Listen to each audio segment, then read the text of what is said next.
We are joined now by the man of the moment, the winner of the New Hampshire primary, Governor Mitt Romney. Congratulations, Governor. Big win last night. South Carolina in 10 days. Can you put this away there? You know, I don't know if we can win South Carolina. I was fourth there last time I ran. I know it's an uphill battle, but I'll tell you, the send-off I got from New Hampshire last night, that's going to give me a real boost. So I'm pretty appreciative for the people of New Hampshire and all they did to get me going. As you know, Governor, your tenure at Bain Capital became a target over the last few days. Newt Gingrich and his allies taking you on. They're already advertising in South Carolina. Rick Perry compared you to a vulture. And in your speech last night, we heard you call them desperate.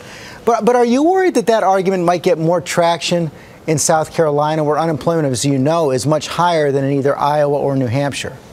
Well, I think the people in South Carolina want someone who knows how to work the economy for the benefit of America and can get good jobs back in this country and keep us an opportunity nation.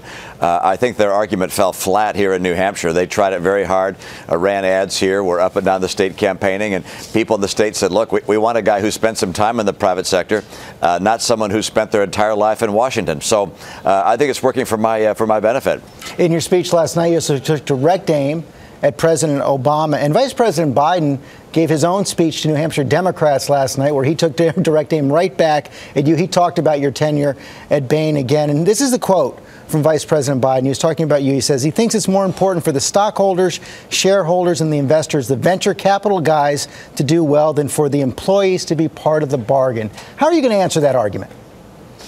Pretty straightforward. The vice president and the president, for instance, oversaw General Motors and Chrysler. And what did they do? They came in and closed factories, closed dealerships, laid people off. They did it to try and save the business. And every time we had a reduction in employment, it was designed to try and make the business more successful and ultimately to grow it. And tens of thousands of jobs created by virtue of the work that we were doing. I'm pretty proud of that record. And by the way, a heck of a lot better than the president's record.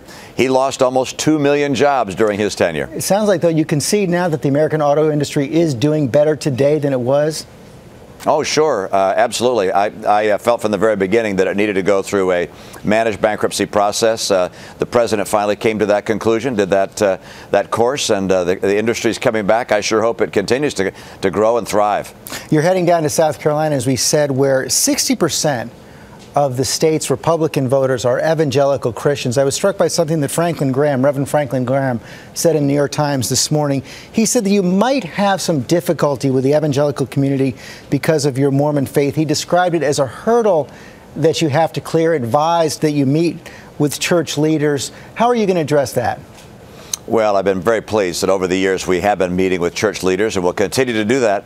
But for instance, in the vote last night in New Hampshire, I won among evangelicals. I won among Tea Party members, among very conservative and conservative voters. So the proof is in the results so far.